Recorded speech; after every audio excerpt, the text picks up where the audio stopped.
ESPM, o inusitado em constante movimento.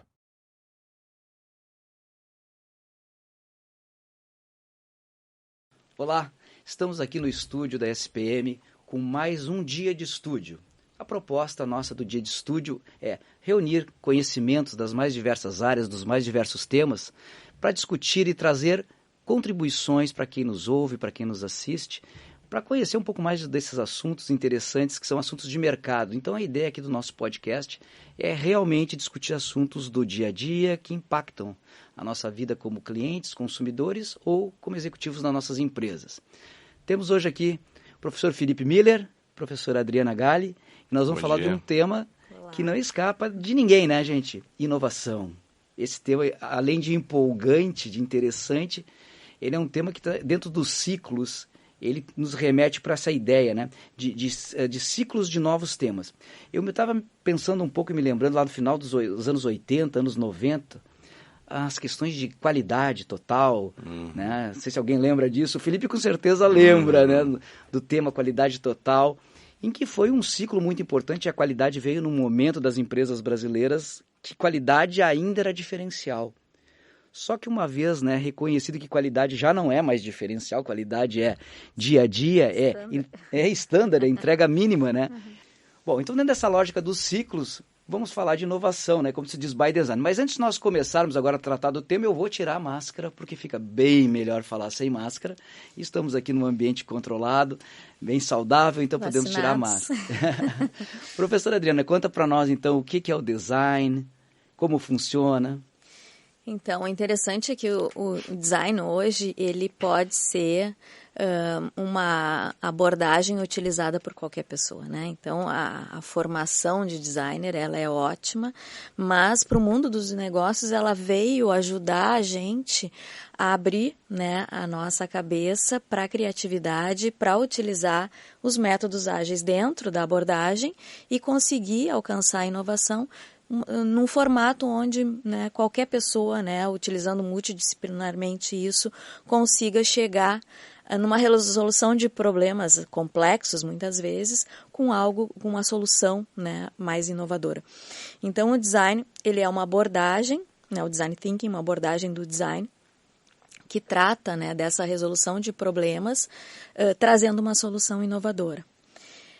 Ela se deu muito bem no mundo dos negócios, né, onde a gente consegue, obviamente, aprender a utilizar ferramentas dentro da abordagem que tragam, né, essa solução num teor mais inovador.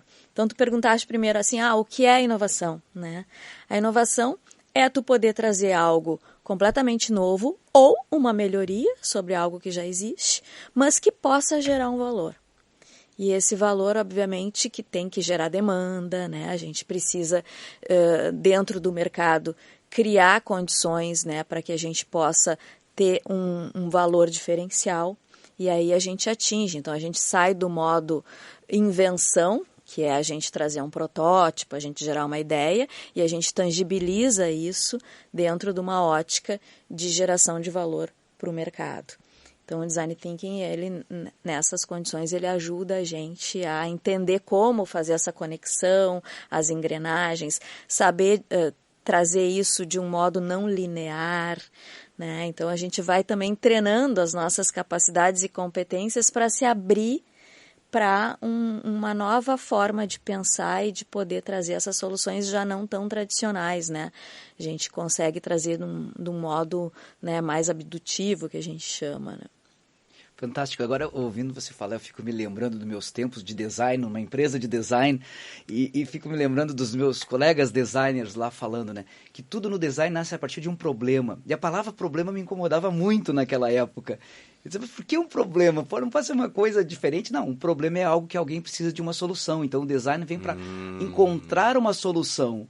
Então, a palavra problema no design tem uma conotação menos, vamos dizer assim, agressiva de que o problema no nosso dia a dia.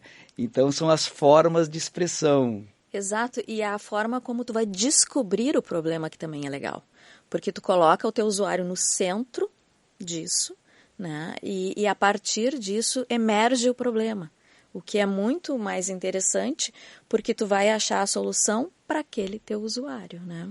Então, né, customizada para aquilo. Então, o problema vai emergir muitas vezes dessas condições, utilizando-se também de lógicas de hipóteses, né, trazendo aquela interjeição do EC, né, IC, isso, IC, aquilo. Então, a gente começa a multiplicar as possibilidades e ir depois, né, afinando isso. Então, sai de uma lógica mais caótica e vai se afinando isso para se encontrar um conceito, né, uma concepção para se trabalhar, então, a solução. Quando a gente trabalha, né, dentro das empresas, através de consultorias ou como executivo, a gente sempre fica pensando nessa questão da projeção de cenários, tentando antecipar, tentando encontrar melhores soluções. E essa questão do EC ela é fundamental, que é literalmente como a gente constrói um cenário. E se a tendência da Selic for essa? E se a tendência do comportamento do consumidor for aquela? E se as questões ambientais, naturais, seguirem por um caminho de Laninha, El Ninho, sei lá, o que, né, nessas linhas. Então, assim, o EC é fundamental para construir. Fantástico. Agora eu vou passar um pouquinho aqui a palavra para o Felipe falar um pouquinho para nós. Só, isso é tudo introdutório, gente. Nós vamos depois aprofundar no bate-papo aqui e eu vou só ficar observando os dois conversando sobre a inovação. Mas os métodos ágeis, ou seja, tudo aquilo que a gente traz o usuário ao centro como essência, que eu acredito que seja a grande solução, as metodologias são fundamentais, porque senão a gente parte do EC para o eu acho. E aí eu acho que é um grande erro partir do EC para o eu acho, porque tudo que a gente acha hoje pode mudar amanhã. Então a gente tem que buscar certezas ou convicções, ou não, talvez não se tenha certeza de tudo, mas minimizar erros ou minimizar as hipóteses, deixar as mais prováveis. Felipe, fala um pouquinho para nós. Então, o que acontece, Paulo? Assim, vamos tentar pegar um pouco dessa ideia do que é uma inovação, né? A inovação, ela cria uma indústria nova a partir de um problema de um usuário, de alguém que eu queira resolver, né? Mas como eu estou criando uma coisa nova do zero, existe um risco. Existe um risco muito grande de aquilo não dar certo, né? Então, se a gente falar de inovação, a gente está falando também de startup. E se eu estou falando de startup, 70% não vai para frente. Agora, 10% vira um unicórnio, gera muito dinheiro. Então, o que a gente está falando aqui é muito risco. Risco envolvido, risco de dinheiro envolvido. Então, quando a gente fala em métodos ágeis, a ideia é que a gente tenha uma maneira de tocar o projeto que vai fazer essa startup rápido. Quanto mais rápido eu chegar no mercado, quanto melhor eu chegar no mercado, eu mitigo meus riscos. Outra coisa importante, né? A gente fala de MVP, né? Dentro desse modelo, né? O que é o MVP? Mínimo produto viável.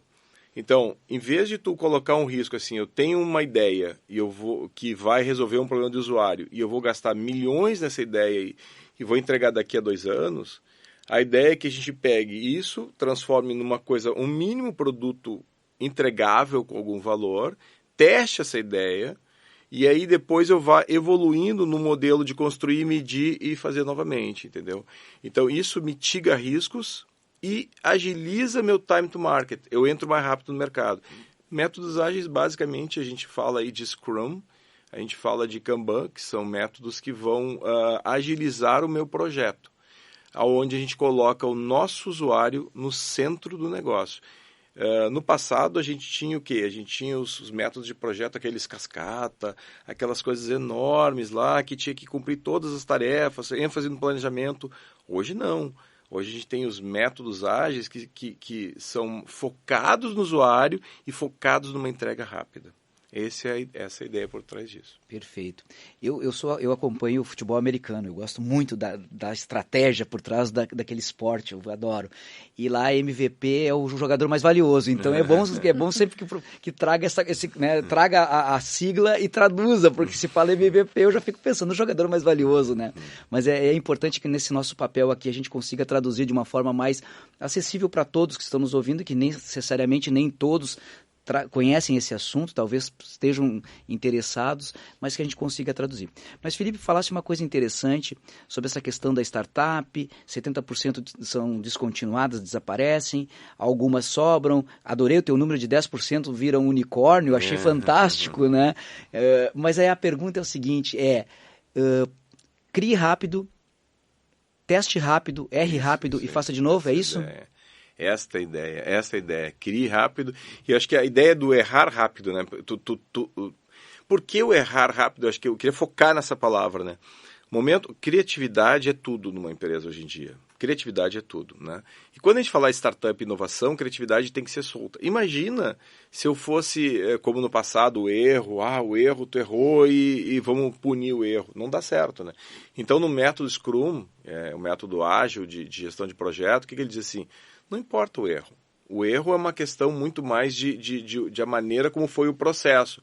Importa é o resultado que eu vou obter e aprendizado a partir do erro. Então, eu vou pegar esse erro que a gente errou e rapidamente eu vou corrigir ele e vou ir para frente. Então, se eu incentivar as pessoas a criar, eu tenho também a acreditar que o erro é inerente a esse processo de criação. Então, eu tenho que até valorizar o erro de certa maneira, mas rapidamente resolver o erro. Essa é a ideia por trás disso. Perfeito. Então é a mentalidade do errou, está errado. Não se erra mais nisso. É exatamente isso. Mas é isso, né? Exatamente é o aprendizado retirado do erro. Errou, está errado. Ok, porém, não se erra mais nisso, né? Não se repete mais. Mas voltando aqui um pouquinho com a Adriana, né? A Adriana falou ali, a gente desenvolve o protótipo, etc e tal, né? Eu me lembro lá que a gente chamava o tal dos mocap, né? Lindos, mocap, aqueles, né? Produzia, traduzindo mocap. Pode traduzir mocap, já que eu levantei a lebre aqui, traduz para nós, Adriana. Se a gente for tratar essa ideia ali da abordagem do Design Thinking, a gente tem 3 pilares muito importantes, né? Que justamente é a empatia, o olhar do usuário, né, que a gente está conversando sobre isso, a colaboração, ou seja, né, todos imbuídos ali em achar a solução.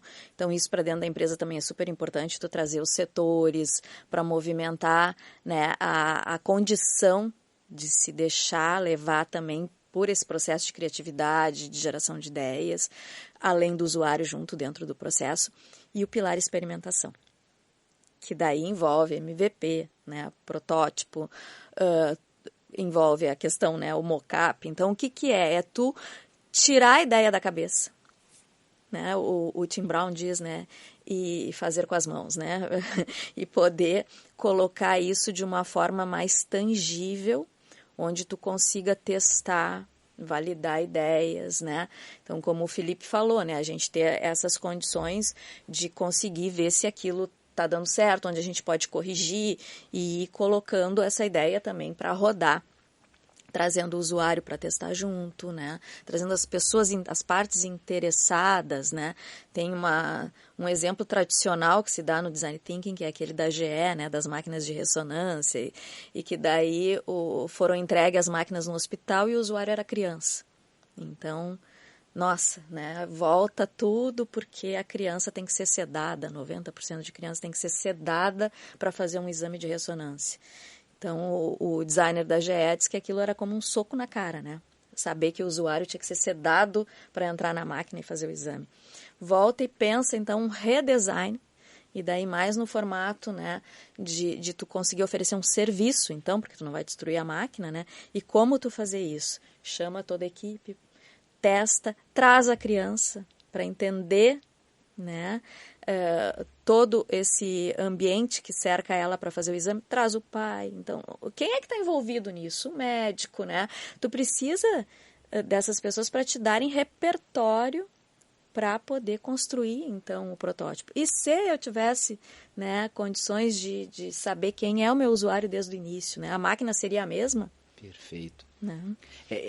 Ouvindo falar agora na questão da criança como usuário final, eu fico me lembrando, né, dos primórdios ali do marketing, quando a gente falava do foco no cliente, que era nós todos aqui reunidos pensando o que o cliente quer.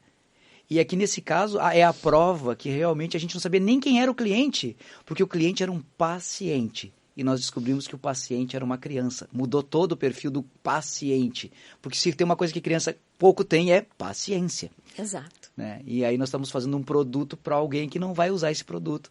Então, fantástico. E agora a gente está falando aqui, falou em GE, a gente fala em mocap, produto, etc. E vem uma pergunta que para mim é interessante, talvez para quem está nos assistindo também seja a seguinte: ok, mas eu não trabalho com produto. E o meu mundo é o mundo do serviço. Eu consigo inovar em serviço? Eu consigo aplicar isso que vocês estão falando no mundo dos serviços? Mas é onde mais hoje a gente tem inovação, né? Vamos lá, né? Se nós olharmos a área de banco, né? Banco, startup de banco, eu não queria ser hoje um Itaú, um Bradesco, no momento que começa o Nubank a movimentar tudo isso, entende? Porque quando eu tenho uma inovação disruptiva, eu quebro a outra indústria, entendeu? Essa é a jogada, né? Vamos pegar o Uber aí, a indústria de táxi, o que aconteceu? Vamos pensar no Airbnb. Vamos mais longe, então. Vamos pensar no Netflix, o que ele fez com a Blockbuster, né? Então, a ideia é realmente, se eu pensar como uma inovação, é tentar, de alguma maneira, levar para serviço. Esse é o negócio, entendeu? Então, vamos pensar o que aconteceu com o produto, né, Paulo? Cadê o CD? Não tem mais. Cadê... hoje tinha um MP3. Cadê o MP3? Não tem mais. Eu levei tudo para serviço de software. E essa é a ideia por trás disso. Porque o que eu busco quando eu busco uma startup? Eu busco uma coisa chamada escalável. O que é escalável? É a tal da boca do jacaré, né? Vamos pensar, uma indústria normal, ela tem matéria-prima, ela tem mão de obra, ela tem todo um custo variável que cresce à medida que eu cresço minha operação. Então, minha margem de lucro ela é sempre meio que constante. Quando eu penso num serviço, ou seja, eu faço algum app, algum serviço que englobe funções que eram de produto, eu tenho um investimento inicial e eu não tenho custo variável, eu cresci, eu aumentei minha margem, eu cresci e aumentei minha margem. E por isso que a gente fala que os unicórnios vêm dessas startups, né? Vamos pensar o seguinte, vou te dar um exemplo agora muito legal. Eu trabalho muito com logística, minha área, há muitos anos eu trabalho com logística. E tem uma empresa chamada Sequoia. Sequoia é uma empresa relativamente nova comparada com qualquer outra. Só que a Sequoia ela adotou um modelo de distribuição que não é com carros próprios. Ela montou um app, a parte final, a última milha dela, são o que a gente chama de colaborativos. O que são colaborativos? Praticamente são Ubers de entrega. Ela faz a entrega final, a última milha, que é a mais complicada, através de pessoal terceiro. Ou seja, ela não tem funcionário. Então, com isso, ela tem uma variabilização de custo fixo muito elevada e ela tem, à medida que aumenta o faturamento dela, o lucro dela aumenta muito mais do que uma empresa que tem que estar colocando caminhão, que tem que estar colocando diesel, que tem que estar se preocupando com tudo isso. Então, a ideia é que serviço realmente para mim, na minha leitura, é a área mais efetiva de aplicação do inovação. Isso aí, agora pensando em serviço, eu fico me colocando aqui agora no centro, eu como cliente, como consumidor, dos tempos que se escutava disco.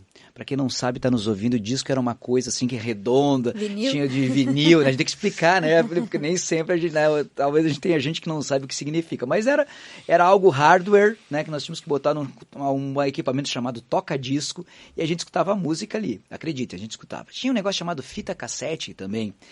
E a gente sai desse mundo jurássico hoje, claro que temos nichos aí de alto valor agregado em disco de vinil, de colecionadores, que tem a pureza desse estilo da música ainda, mas vindo para o mundo da tecnologia, da ruptura, né? Eu fico pensando, essa semana eu recebi lá no meu Spotify o resumo das minhas músicas, do que eu escutei esse ano. Retrospectiva A do retrospectiva ano, né? do ano. E eu comparei com a minha retrospectiva do ano passado e eu achei fantástico, porque ano passado eu estava no rock, que é a minha origem, né? A minha base. Gosta, né? A minha base lá, Supertramp, Queen, Led Zeppelin, né? Os clássicos, né? E tava naquela batida, alguma coisa mais pop ali, né? Como a Adele, né? Que de vez em quando a gente tem que escutar alguma coisa mais leve. Gente, esse ano eu migrei para outro lado, era a capela, vocal, música clássica. Eu digo, caramba, onde é que eu comecei a ouvir isso que eu não me lembro mais? Gente, eles estão me dando o meu perfil de consumidor que eu não me dou conta que eu mudei. E não mudei, foi um momento. Algoritmo. O algoritmo está me trazendo o seguinte, olha como tu estava esse ano. E eu me dei conta, cara, esse ano foi um ano introspectivo, eu tive que olhar para dentro. Estava escutando um outro estilo de música, então eu não queria prestar atenção em alguém cantando uma letra para saber se aquela letra tinha significado. Eu queria uma música, né, me acompanhando. Mudou o perfil, eu não me dei conta. Agora espero voltar para o meu estilo, né, original, não quero perder os dois, aliás, os dois são ótimos, mas de novo, então a inteligência, a disrupção, ela te possibilita até tu te descobrir mais como teu perfil de consumidor e de cliente. E aí eu fico pensando de novo e trazendo a provocação para vocês aqui, na linha do design, né? O design como solucionador, como colocando o cliente, o consumidor na essência. Eu me lembro lá do meu tempo de trabalho no mundo do design, que se diz assim, com design nós resolvemos qualquer coisa. E eu me lembro disso com uma clareza, assim, nós resolvemos qualquer coisa com design. Tinha minhas dúvidas, eu ficava, será que sim? Olha, no tempo que eu estava lá, resolvemos quase tudo com design, é verdade. Mas também uma visão ampliada de design, né? Não design focado, mas design como solução, como inteligência. E o design, ele tem essa abrangência mesmo, ele tem esse poder... É interessante porque eu venho de outra área, né? Então, originalmente, eu sou formada em economia e migrei para o mundo do design. Fui recebida, né, entre os colegas designers quando eu comecei também a estudar isso. E a gente... Quando a gente vem também de outra área, que a gente não está embrenhado naquilo, a gente fica muito impactado como realmente o design ele tem esse poder de te ajudar, né, a trazer essa solução de uma forma diferente. Então, realmente, ele tem essas capacidades. Porque, obviamente, por exemplo, o Design Thinking, ele, na verdade, ele é uma expressão coloquial dentro do design. Né? Lá o Nigel Cross, né, falou uma vez num artigo, o modo de pensar do design, ou do designer, né, Design Thinking. E isso acaba sendo meio que cunhado, né, para se trabalhar a abordagem, né, de tu entender um projeto, né, com as suas etapas, e etapas que vão e vêm para recondicionar o problema. Porque até o fim tu vai pensando lá no teu problema, né, tu vai indo e voltando no problema para ir refinando e melhorando a solução. Então, realmente, assim, a gente entende como isso te ajuda a trazer essas percepções. Se a gente olhar, por exemplo, o Fórum Econômico Mundial, ele vai renovando essas competências necessárias para a gente estar ativo no mercado, e principalmente agora, né, a quarta revolução industrial, isso é mais latente por causa das tecnologias, que são cada vez maiores. Então, quando vocês falam de vinil, de toca-fita, principalmente a indústria da música nos faz a gente conseguir enxergar isso de uma forma melhor. A Adriana sabe isso de ouvir falar, tá? Ela não é desse tempo, esse tempo é meu e teu, Felipe. Gente, eu tenho vinil em casa, eu tenho eletrola, eu tenho tudo, porque eu amo música, então eu tenho todas as formas de ouvir. Mas, obviamente, eu também recebi minha retrospectiva do Spotify, e ela é interessante porque ela também mudou alguma coisa esse ano. Mas a gente está falando de destruição criativa, né, que dentro da inovação é um termo cunhado lá pelo Schumpeter, justamente para explicar que as tecnologias chegam, elas se atualizam, elas se renovam e elas vão afastando do mercado os antigos produtos, né, as antigas formas de tu fazer as coisas, né? Então, como vocês falaram, na indústria da música a gente enxerga isso agora com o streaming, possibilitando ali a gente trabalhar as plataformas e ter um Spotify, do que antes vinha ali vinil, fita. E aí tu pensa, né? Além do hardware, né? Tu tinha a questão da fita, da pilha, né? Do peso. Do peso, né? Do tempo de duração de tu poder ouvir. Mas a gente era feliz naquela época ouvindo tudo isso. Só que aí a gente vê hoje como a coisa, né, melhorou as condições. E aí o fórum nos traz, por exemplo, né, relatórios maravilhosos como o futuro do trabalho, aonde isso está encaminhando com o uso das novas tecnologias, e ele vai atualizando a cada 5 anos as competências. Então a primeira é a resolução de problemas complexos e a terceira é a criatividade. A criatividade estava em 10º lugar há 5 anos atrás, e agora ela vem para 3º. E resolução de problemas complexos é a primeira. Perfeito. Então, como a gente precisa justamente, né, de abordagem, de métodos ágeis que nos ajudem a chegar junto, né, a nos atualizar juntos e conquistar a inovação dentro desses processos. Né? Eu fico pensando nessa linha, fazendo comparação com o surf, né? No surf, se o cara não surfar a onda, ele vai tomar uma vaca, ele vai dar aquela virada e vai levar com tudo, vai tomar muita água.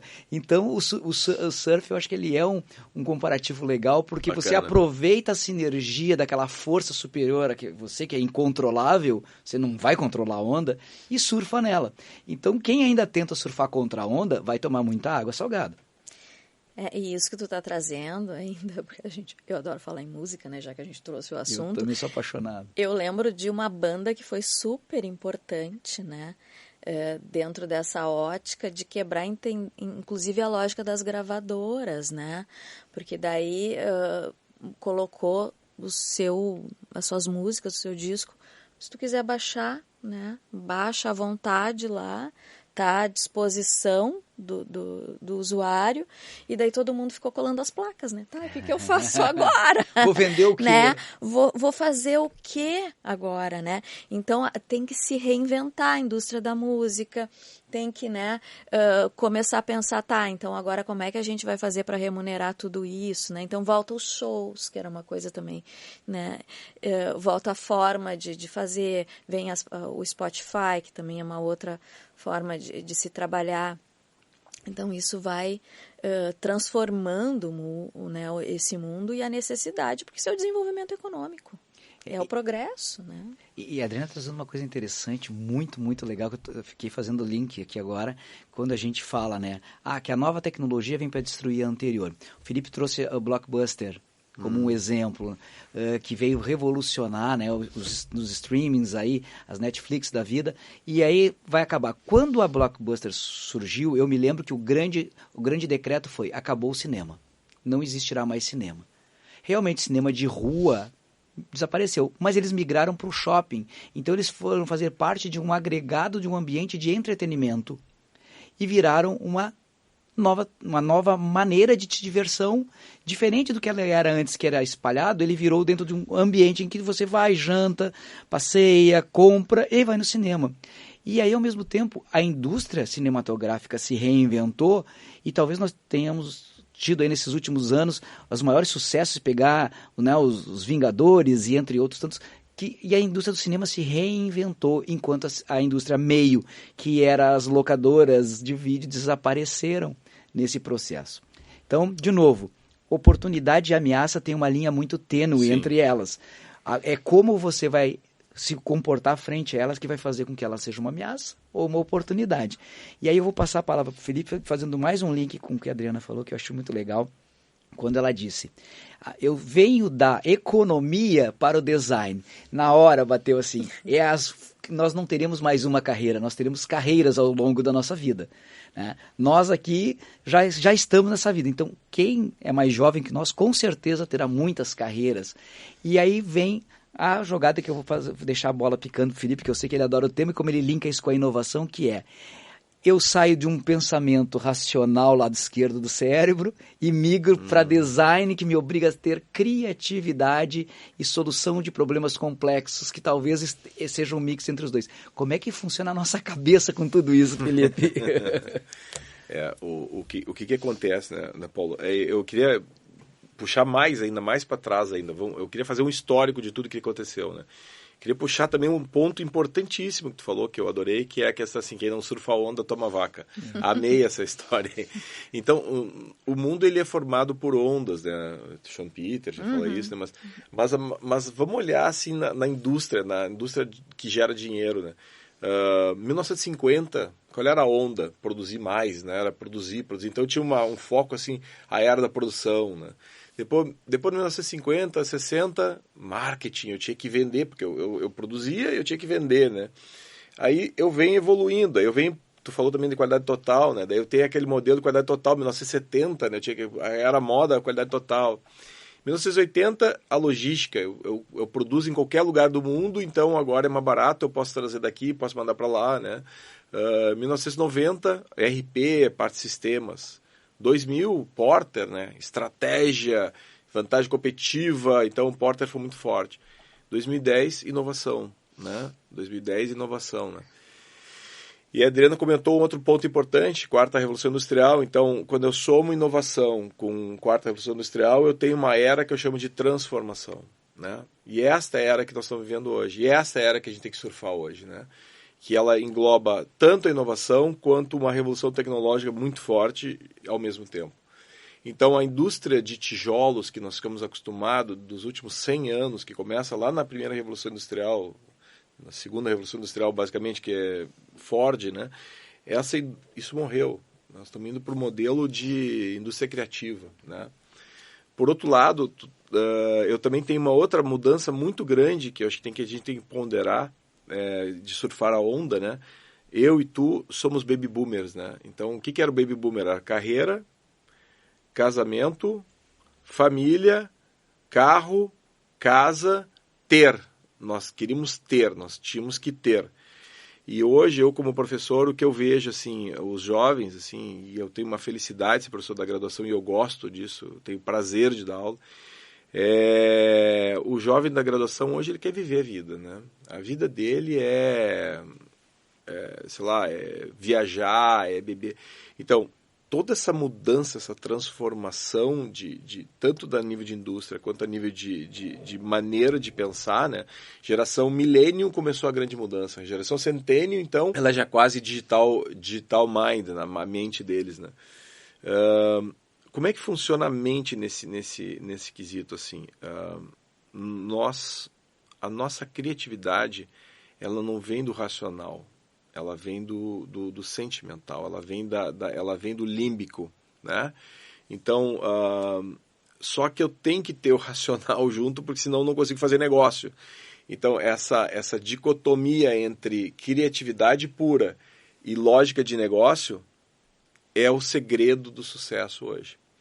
O cara vai ter que ser muito racional no ponto de entender que aquilo pode se transformar em negócio e tem que saber rentabilizar. E ele vai ter que ser muito criativo como talento, e aí ele tem que ser um emocional muito forte. Ele tem que ouvir o subconsciente dele, ele tem que ouvir o seu inconsciente para a criatividade e saber transformar esse negócio. E quando tu fala em indústria da música, me recorda realmente assim, quem é que tem sucesso? Aquele cara que consegue conciliar a criatividade com uma maneira legal de fazer negócio. Não dá para desligar os dois. Não adianta tu ser só criativo e não adianta tu ser só lado direito do cérebro.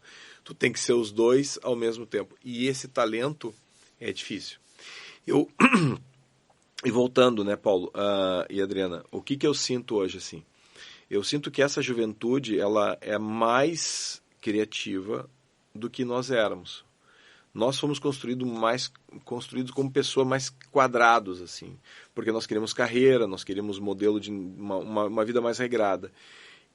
Isso é uma vantagem competitiva forte que eles têm. Por outro lado, a miríade de possibilidades de carreiras que ele tem hoje, de vidas que ele tem hoje, gera uma incerteza perante o futuro muito grande. Então, eles são muito inseguros. E isto não ajuda eles a montar um negócio novo. Essa insegurança e essa falta, talvez, de persistência, porque eu vou por esse caminho, não tá legal, eu mudo para cá. Eu vou por esse caminho, não tá legal, eu mudo para cá. Eu vejo a Adriana falando agora, me chamou bastante atenção, eu sou de formação economista, mas eu estou com inovação. Mas ela focou uma carreira, né?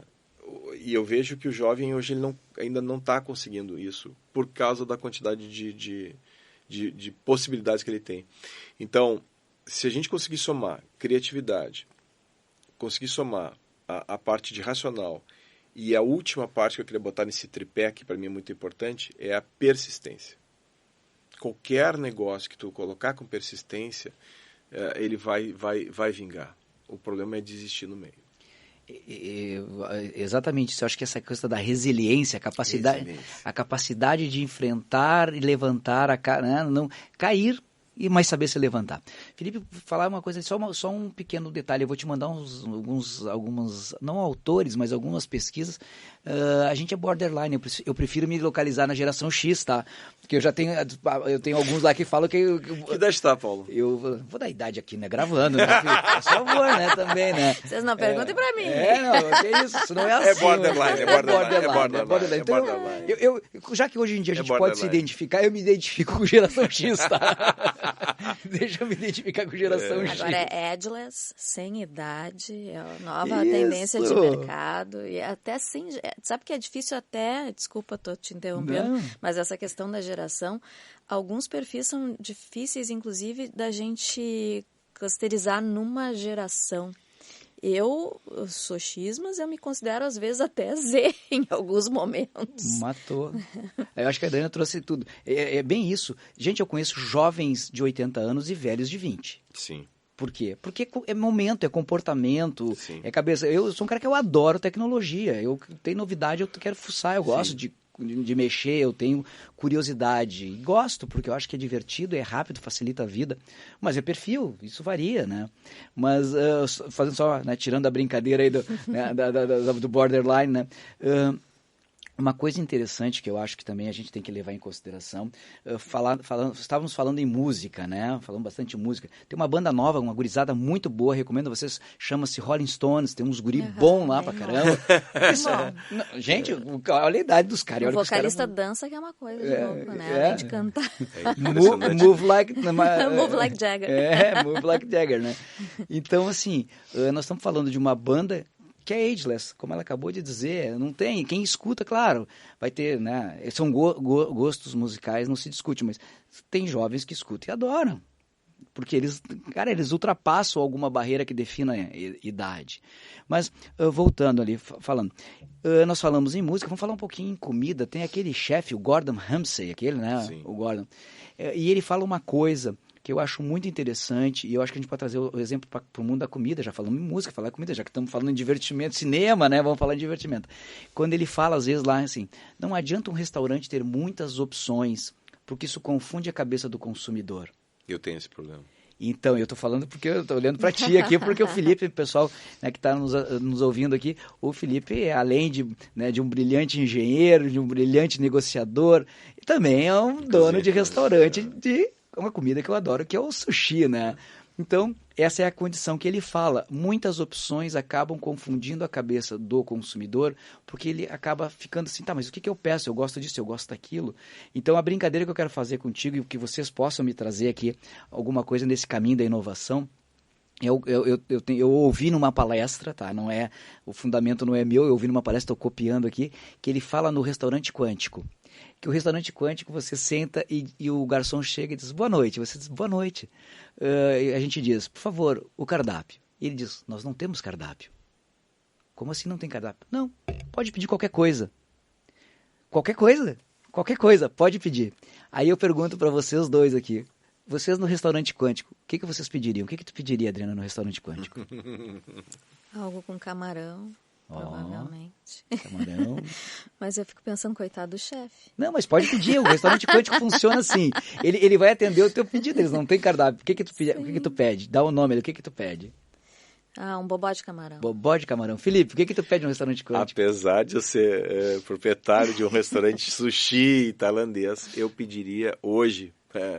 um bacalhau. Eu gosto muito de bacalhau. Um bacalhau também. Tem aquele pezinho lá na terrinha, lá em Portugal. Ok. Aí a minha pergunta para vocês é o seguinte. Vocês pediram o que vocês conhecem e que vocês gostam? O que eu conheço, sim, o que eu gosto. Sim. Ou seja, nós estamos aqui no mundo das opções, que tu estava falando da juventude. Eu tenho todas as opções e todas as escolhas. Como é que eu vou escolher uma coisa que eu nunca experimentei? Então, a inovação, ela passa... Bacana a tua leitura. Bacana. Uma coisa que, gente, nunca ninguém experimentou. Então, talvez o grande desafio para quebrar o paradigma, esses paradigmas que a gente vive em relação à inovação, é esse. Eu vou ter que inventar ou vou criar alguma coisa, ou que nunca ninguém viu e nunca ninguém fez, ou eu vou melhorar alguma coisa existente para um modelo que talvez seja muito inovador. Então, o excesso de opções, às vezes, ele acaba sendo arriscado, porque as pessoas se colocam na dúvida, eu vou no que eu conheço, bacalhau ou camarão. Certo? Mesmo com a hipótese de vocês poderem ter pedido qualquer coisa no restaurante quântico. Tu sabe mas eu que... não vou pedir algo que eu não sei, né? Tu sabe, eu chamo de confirmados. Não, mas tu sabe que tu tocou num ponto muito chave, assim. Eu gostei muito do que tu colocou, assim. Eu sou há 5 anos eu dou aula de inovação e gosto, amo. Sou um cara que é apaixonado por inovação. A primeira lâmpada de LED brasileira foi eu que fiz, sabe disso? Essa história. Eu tenho um monte de histórias assim de inovação. E é meu, pessoal, isso. E uma coisa que eu noto em todos os jovens que a gente tenta fazer um trabalho de buscar alguma coisa nova, eles sempre caem na mesma linha ou de comida, ou de pet, e sempre, ou de organização de festas. É isso que tu está falando. É o restaurante quântico. É isso que tu está falando, é o restaurante quântico. Ele sempre cai naquele lugar comum, né?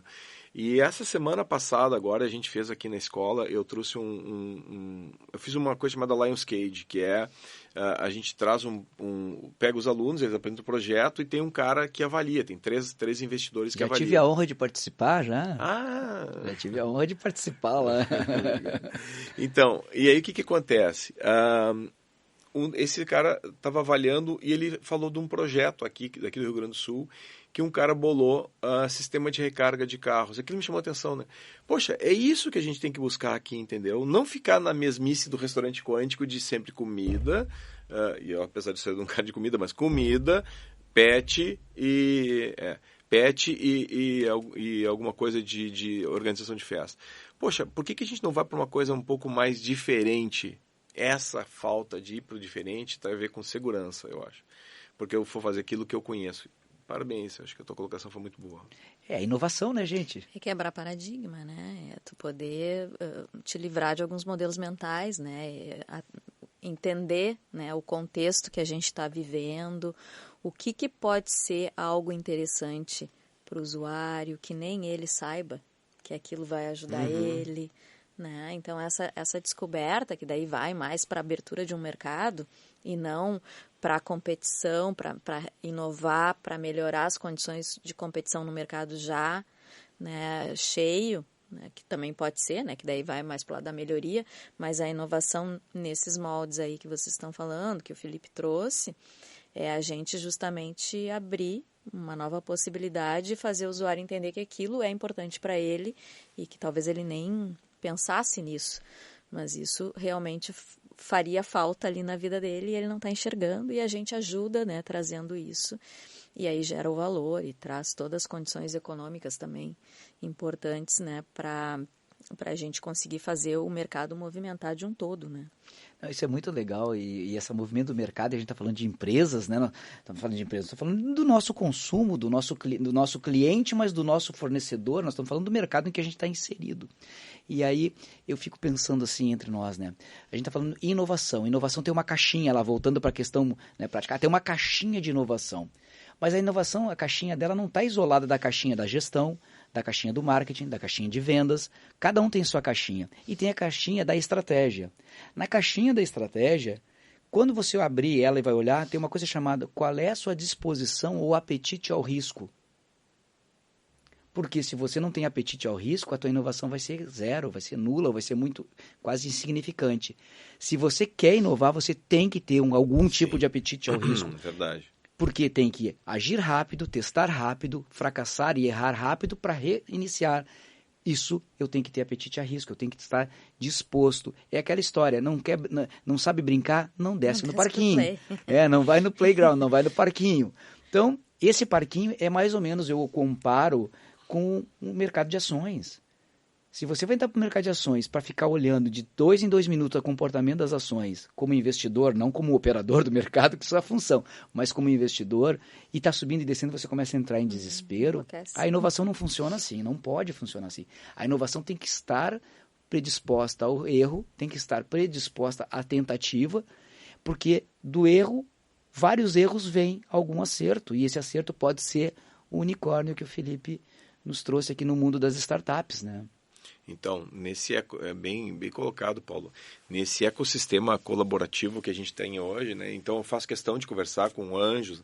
A gente tem aquele modelo, né? Eu tenho o anjo, tem o aceleradora, tem o venture capital, e hoje nós estamos no meio um novo modelo que eu depois vou explicar um pouco melhor. Mas conversando com esse pessoal, eu perguntei assim, tia, tu vai investir 150 mil reais. Qual a garantia, numa aceleradora vai te investir entre 150 a 300 mil reais? Qual a garantia desse cara receber o dinheiro de volta? Nenhuma. Tá, mas tu dá ele dá um apartamento, um carro em garantia? Não. Então, o pressuposto do investimento numa startup é perdeu. Entende? Então, todo o modelo de startup, todo esse ecossistema, ele está montado nessa questão de risco. Uma coisa importante também nesse caso, assim, perguntando para o Pedro Weingarten, que era nosso professor aqui e hoje é dono da ACE, né, se ele gostava de ter uma taxa baixa de mortalidade das empresas que ele investiu. Ele disse, não, pelo contrário, eu não gosto, eu quero ter uma alta taxa de mortalidade. Mas não é burrice, então tu investe em 30 e tu tem 23 vivas ainda, não, mas não é isso que eu quero, eu quero assim que morra 25, mas eu quero que saia 5 unicórnios daqui. Então, realmente, o apetite ao risco na startup, ele tem que ser exacerbado, porque é no risco que está o grande ganho. Fazer o que todo mundo faz, tu vai ser só mais um. É que nem investir no banco, lá no teu banco, tu pegar o teu capital e investir. Tu pode ter aquela garantia, né, de todo mês ter o teu rendimento lá, ou pode investir no mercado de ações. A questão é, esse volume de investimento vai mudar a tua vida ou não, que vale o risco? Tem um amigo que é um brilhante executivo do mundo do mercado de investimento, e ele tem uma fala que eu acho muito legal, que ele diz assim, se houver 0,001 de chance de perda total, não entra. Nossa. Não entra, porque se houver a chance de perda total, pode acontecer. Então, assim, analisa, e aí que ele vem com as soluções inteligentes, que é diversificação, que é composição, que é o negócio dele, e é muito inteligente, e eles são brilhantes, os resultados deles são ótimos, mas em cima dessa lógica, ele fala em risco convergente e risco divergente. Então, ele cruza os temas, né? Então, vocês vejam, nós estamos falando aqui de mercado financeiro, risco convergente e divergente em inovação, em estratégia, quando estamos falando em apetite a risco. Ou seja, as coisas estão interligadas, elas não se separam entre si. Então, essas coisas, por isso que eu digo, essa nossa conversa, esse nosso bate-papo e a ideia do dia de estúdio é isso, é compartilhar esse conhecimento que não é resposta, nós não estamos dando respostas aqui, nós estamos levantando muitas hipóteses. E perguntas. Né? E perguntas, né? E as perguntas não terão respostas que sirvam para todos. Porque talvez alguém esteja agora nos assistindo e nesse bate-papo aqui dizendo, mas a minha resposta não veio. Talvez tenha vindo a resposta para alguém, ou o insight, a sacada para alguém. Mas isso é customizável, é feito a um, cada um tem que buscar Paulo, a sua resposta. Eu tocou de novo, está muito, muito proveitoso conversar contigo, mas tocou de novo num ponto-chave, né? Se a gente tivesse uma receitinha de bolo para fazer inovação, todo mundo faria inovação e o valor seria zero da inovação. Não seria inovação. Não seria inovação, entendeu? Então, a inovação é uma coisa assim que ela tem que ser um insight e o que a gente está conversando realmente é para gerar esses insights. E é uma coisa assim que não é toda hora que acontece. Eu vejo o exemplo, assim, a NASA parece que agora vai explorar um satélite de ouro. Um meteoro de ouro. Se ela conseguir explorar esse meteoro de ouro e trouxer para a Terra... Quebra a economia do mundo. Quebra a economia do mundo. Entendeu? Então é a mesma coisa que se todo mundo inovar, não tem. Então é uma coisa de diferenciação, né? O ouro é ouro porque os poucos têm. Exato. Se todo mundo tiver ouro, o ouro não é mais ouro. Exatamente. O ouro vira o quê? Paralelepípedo, muda de nome. Exatamente. Talvez paralelepípedo passe a ser ouro. É. Lá na minha rua tem alguns paralelepípedos. Vou fazer uma reserva cambial lá. Já vou fazer o câmbio na brincadeira. Mas, de novo, é bem isso.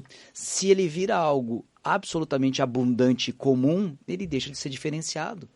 Então, a inovação é isso. Nós não damos respostas para a inovação. Nós levantamos perguntas. A gente dá caminhos, né? Exatamente. E ela vai emergindo também, né? Muitas vezes até de uma forma natural, né? De quando tu está estimulando o processo e te abrindo para ele. Porque muitas vezes tu fala, porque agora inovação virou uma palavra meio panaceia, né? Todo mundo é inovador, todo mundo quer inovar. Mas o quanto tu estás disposto a te abrir para a inovação, a correr risco, a dentro da empresa aceitar a geração de ideias dos funcionários, né? Ver quais podem realmente ir para frente. Então tem a ver também muito com cultura, né? Perfeito. A questão da cultura organizacional, ela ir se moldando para uma empresa inovativa que trabalha nesses moldes, né? O que não é fácil se a gente, né, pega o histórico, né, de evolução de como a gente trabalhou até então. Então, mudar uma cultura não é uma coisa fácil, mas é necessária, né? Porque senão a gente também não consegue se manter competitivo no mercado. Né? E nós estamos falando de inovação, nós estamos falando de tecnologia, ferramenta, mas no fim das contas, nós estamos falando de uma coisa só. Gente. Exato. Nós estamos falando de pessoas. E aí eu fico me lembrando, há um tempo atrás, quando a gente ia contratar pessoas, palavra-chave para o pessoal do RH nos ajudar a encontrar. Proatividade. Alguém que fosse proativo, que não esperasse, passou. Aí depois veio os tempos difíceis, a resiliência. Precisamos de resilientes, precisamos de pessoas capazes de enfrentar as dificuldades. Agora todas as empresas querem contratar os inovadores. Todo mundo é inovador? O que é ser inovador? Por isso que nós estamos discutindo aqui, né? O que é ser inovador? Mas aí, Paulo, vamos lá. Eu concordo, eu acho que a atitude, proatividade é fantástico, resiliência ainda é necessária, inovador mais necessário que nunca, mas quando tu coloca dentro de uma organização que não está preparada para isso, tu mata o cara. Exato. Jogar pérolas aos porcos. Aos porcos, não mata o cara, porque na verdade não adianta tu ter uma empresa departamentalizada com um diretor, um gerente que ainda... Eu vou dar um exemplo, 2 exemplos para ti, assim, pode ser antigo, mas eu acho que são bem atuais, tá? Bem atuais. A Kodak. A Kodak inventou a máquina digital. Ela inventou a máquina digital. Aí os executivos, lá os grandes executivos, os diretores formados em Harvard, formados nas melhores faculdades do mundo, chegam e dizem, não, isso aí nunca vai dar certo, nosso negócio é o filme. Todo mundo quer ver aquela foto ali, aquela foto que vai amarelar daqui a uns 10 anos que tu não tem como controlar. E eles mataram a Kodak. Eu vou dar um segundo exemplo que eu acho que esse é mais violento, assim. Eu fui executivo, ainda gosto dessa carreira, durante 40 anos. E, para mim, na década de 90, 80, trabalhar na Xerox era a melhor empresa do mundo para trabalhar. Assim, era uma empresa assim, top. Trabalhar na Xerox é top. A Xerox inventou o sistema gráfico do computador. A Xerox inventou o mouse. Nós devemos à Xerox o que a gente tem de computador hoje. Aí os grandes executivos da Xerox disseram, não gosto, não é computadores, ninguém vai querer ter em casa. Nosso negócio é cópias corporativas. Então esse negócio não vale a pena para nós e nós vamos se desfazer disso aqui. E aí teve um cara muito inteligente, muito esperto, chamado Steve Jobs, que foi lá e fez uma negociação com eles, comprou a tecnologia e licenciou a tecnologia para um outro sujeito também um pouco inteligente, chamado Bill Gates. Então, os 2 homens que foram os caras grandes inovadores aí da nossa era, não foram inovadores. Quem foi inovador foi a Xerox. E, infelizmente, a Xerox, pela miopia executiva dela, pela cultura organizacional dela, destruiu um valor enorme e construiu um valor onde 2 caras que souberam ter a lógica, e não a inovação, mas a lógica de vale a pena, isso aqui é negócio bom mesmo. Entender a cabeça do cliente, transformar aquilo em trilhões. A Apple vale mais que o Brasil, trilhões de dólares, né? Se nós pensarmos, agora quem está nos ouvindo está mexendo no seu mouse enquanto isso lá, tem que agradecer ao Steve Jobs, mas o Steve tem que agradecer a visão de negócio dele que transformou uma solução criada pela Xerox em algo que hoje... Palo Alto Labs foi o grande centro inovador na década de 70 que transformou o mundo hoje. Exatamente. E, inclusive, a Xerox tem uma história muito interessante. Quer dizer, como um mouse? Olha o nome que deram para isso. Ratinho, né? Uma coisa assim, um ratinho. Então, assim, até meio que desprezando aquilo que os engenheiros criaram ali. Aí chega o Steve Jobs e consegue negociar aquilo também de uma forma irrisória, porque ele conseguiu com um preço, né, quase dado, porque ele estava enxergando cenários ali na frente e que aquilo realmente era uma coisa que iria dar certo, né? E a gente também, nessa época, tem uma constituição de propriedade intelectual, porque era tudo meio, né, casa da mãe Joana, assim, e a coisa foi, para a inovação, sendo interessante se construir também, nesse tempo, uma propriedade intelectual, né, sobre isso, porque senão virava tudo uma coisa meio pirateada. Eu pego daqui, eu enxergo o que tu está fazendo daqui, né? E a importância disso, né? Essa construção, né? Essa construção de unir as partes. Veio tudo ali, né? Dos anos 70, né? Do Vale do Silício, aquele corpo. E os grandes conglomerados, eles meio que estavam dormindo, né? Porque estavam deitados em berço esplêndido, curtindo os louros, né? Foi. Esse exemplo do mouse, eu acho ele muito icônico, porque foi ou seja, algo que ia desaparecer, ia ser consumido lá dentro, foi salvo, né? Que são as 2 coisas que eu gosto muito do mouse, eu gosto muito, mas é o segundo, o primeiro mouse que eu gosto, ele chama-se Mickey. Né? O primeiro Mickey e depois, né, o mouse, né? Então, é a lógica, né? Eu e a Adriana estávamos conversando um pouco antes, aí ela estava vendo umas fotos que eu tinha lá na minha tela, lá e estava, inclusive, lá o próprio, né? Nas fotos. Exato. Né? Então, a lógica é essa, né, gente? Inovar é fantástico, inovar é maravilhoso, inovar é bom, mas inovar não é mágica. Não é metodologia, é processo, é 99% de transpiração para 1% de inspiração. Né? Então, quando a gente fala aqui, as pessoas acham que assim, agora eu vou contratar uns guri bom aí, vamos inovar aqui na empresa. Não. Cultura. E se a gente for ver agora os novos modelos de gestão organizacional, a gente pensa em Lalux trazendo, né, ali tu sai do modelo vermelho e vai para uma coisa muito disruptiva, que é todo meio sem hierarquia, né, o pessoal dentro da empresa conseguindo tomar decisão, trabalhando de uma forma que parece meio desordenada, mas dá certo se as pessoas estão dentro da mesma, surfando a mesma onda, né? Dentro da mesma seara. Então, se a gente consegue, como aquela piada, né? Se organizar direitinho, dá tudo certo. Né? É mais ou menos isso, né? Exato. Mas aí tu tem que estar predisposto a surfar essa onda. Exato. Agora, a onda, por exemplo, nós temos uma onda a ser surfada, interessante como ferramenta, que é a ambidestria organizacional, que é uma metodologia, um processo, um método, um raciocínio, né, que trabalha esse conceito também da inovação paralela, ou seja, eu continuo fazendo o que eu sempre fiz como empresa, o que me trouxe até aqui, e estimulo isso para que isso consiga financiar um raciocínio de inovação dentro das empresas, né? Então, é mais uma metodologia inteligente à disposição para que se use, para que a gente consiga construir processos de inovação nas empresas. Pessoal, caminhando aqui para o nosso encerramento, eu queria pedir para vocês assim, dentro da lógica de empresas ou de executivos ou de profissionais que estão nos ouvindo, o que a gente pode fazer para dar alguns passos em direção à inovação? Para quem não está inovando, e para quem já está inovando, o que poderia fazer? Não é solução mágica, nós já chegamos a essa conclusão aqui, né? Mas o que seria boas práticas para se pensar em inovação? Adriana, o que tu acha que seriam boas práticas? Eu acho que uma das coisas principais ali, que trabalha muito a questão da criatividade, que é a chama inicial, né? A faísca da inovação, é a conexão.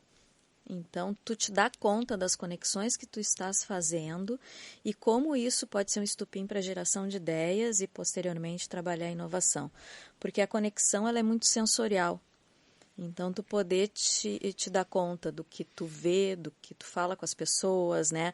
Te conectar com pessoas, te conectar com cheiros, com visão, com todos esses elementos, eles vão entrando para tuas caixinhas interiores, né?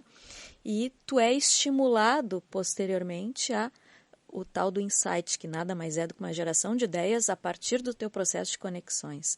Então, tu te dá conta como as conexões são importantes para iniciar um processo de inovação. Eu acho que para dar o start, talvez, né, isso seja uma coisa importante. Perfeito. Obrigado, Adriana. Felipe? Eu queria dividir em dois modelos, Paulo. Uma coisa, o empresarial, né? Na minha leitura, o modelo empresarial, hoje, ele tem uma cultura muito arraigada em operações, né? Em resultado operacional, 2 e 2 dá 4. E isso leva a um raciocínio lógico que não é condizente com o modelo criativo, que ele é um raciocínio abdutivo, como a gente já falou, né? Então, o que é abdução, né? Não é 2 e 2 dá 4, quer dizer, levar tudo a parte mais básica do negócio e tentar entregar uma coisa completamente diferente do que existe. Então, se eu olhar um modelo de empresa, a cultura empresarial ela tem que ser mudada. Ela tem que ser focada na inovação. Ela tem que ser, claro, customer center, o cliente no meio, mas o cliente no meio no sentido de alguma forma eu inovar para entregar valor para ele, resolvendo o problema dele. Isso não é o que acontece, né? Na verdade, a gente tem um modelo que deu certo e a gente continua com aquele modelo que deu certo. Na dúvida, não muda o modelo, está dando certo, né? E ao contrário, na verdade, a gente tem que pensar em organizações infinitas, onde a gente destrói o modelo que está dando certo para construir um novo modelo que vai dar mais certo, né? Então, essa é a ideia por trás disso. Tu falou de destruição criativa, né? E, por outro lado, vamos pensar... Aí eu olhando do ponto de vista empresarial, né? Agora vamos pensar do nosso ponto de vista como pessoas, né? Criatividade. Como é que tu... E aí tu sabe que eu gosto muito dessa questão de neurociência, né? Como é que tu trabalha a criatividade nas pessoas, né? E isso é muito, muito importante. A gente tem 3 cérebros, de novo, aquela teoria dos 3 cérebros, né? A gente tem o neocórtex, a gente tem o sistema límbico e a gente tem o reptílico. O neocórtex, ele é um cérebro lógico, ele é o maestro da orquestra, né? Vamos dizer assim. Então, e a gente tem o que a gente chama de sistema límbico, que a gente também chama de macaco, que é o nosso cérebro emocional. Nesse cérebro, toda a criatividade, toda a inovação, a grande parte da inovação está ali. Então, de alguma maneira, a gente tem que dar vazão para esse macaco. E essa vazão para esse macaco não é uma coisa simples, porque a gente está acostumado com a lógica, né? 2 e 2 dá 4, eu vou fazer a lógica. Eu tenho que me permitir ouvir o meu macaco, me conhecer, né? Eu tenho, e aí eu vou usar um exemplo muito pessoal meu, né? De alguma maneira, eu sinto uma energia muito forte quando eu vou inovar. E essa energia, ela é mais forte do que eu. E eu deixo fluir essa energia, eu não paro. Eu me torno criança, porque criança tem sentimento. Nós sabemos. Me torno criança. Criança tem sentimento. Quando a gente vai na Disney lá, a gente fica solto e a felicidade está ali, e ali é o momento da inovação, o momento da felicidade. Então, eu deixo fluir esse modelo e realmente as grandes mudanças que aconteceram na minha empresa aconteceram quando eu me permiti ouvir essa criança interna. Ela não é fácil, porque às vezes ela é um pouco agressiva, ela é um pouco rebelde, ela quer mudar muita coisa, entendeu? Mas a gente tem que deixar fluir isso aí e não botar amarras. É mais ou menos o princípio do brainstorming, né? Quando vai fazer um brainstorming, tu não tá julgando.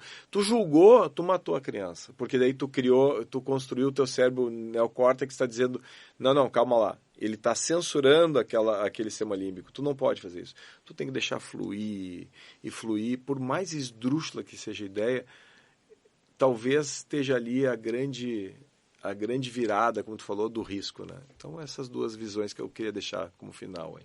Muito legal. Gente, eu gostaria de agradecer a presença de vocês aqui, de novo, professor Felipe Miller, professora Adriana Galli, né, nesse bate-papo incrível, num tema incrível, e deixar uma frase que eu acredito que seja bem interessante para quem está nos ouvindo, ou seja o executivo, o profissional de mercado, seja um empresário, que é a seguinte: o Felipe acabou de falar em operação. A operação come a estratégia no café da manhã. Peter Drucker. Então, a cultura come... Exatamente. A cultura como estratégia de Exato. café da manhã. Eu fiz a adaptação para operação em cima do Felipe ali, mas a lógica é essa. Gente, o teu dia a dia vai te engolir. Se tu deixar o teu dia a dia engolir. E ele é um engolidor de inovação. Por quê? Porque é o que eu já conheço. Né? É o que eu já conheço, eu já sei como funciona. Então, né, se nós não acordarmos para isso, se nós não pensarmos nisso, a operação nos engole, é como uma âncora. Essa semana eu estava conversando com um empresário e eu disse, a tendência da operação é funcionar como uma âncora. Ela te puxa para ela, porque ela é a prioridade por si só. Se você não se liberar dela, ela vai engolir você. Então, mais uma vez, obrigado aqui pela presença de ambos. E, obrigado. Eu agradeço aí a disponibilidade. Eu sou Paulo Francisco, nós somos aqui da SPM. E se você quer saber um pouco mais sobre inovação, se você quer buscar ajuda para trabalhar um pouco mais de respostas, nós não temos as respostas, mas nós temos ótimas perguntas para fazer que podem ajudar a inovação. A educação executiva da SPM trabalha focada nessa questão, né, de customizar o que você precisa, o que nós pudermos ajudar, estamos à disposição. Conte conosco e escute os nossos próximos podcasts, porque temos muitos assuntos interessantes. Obrigado, um abraço. ESPM, o inusitado em constante movimento.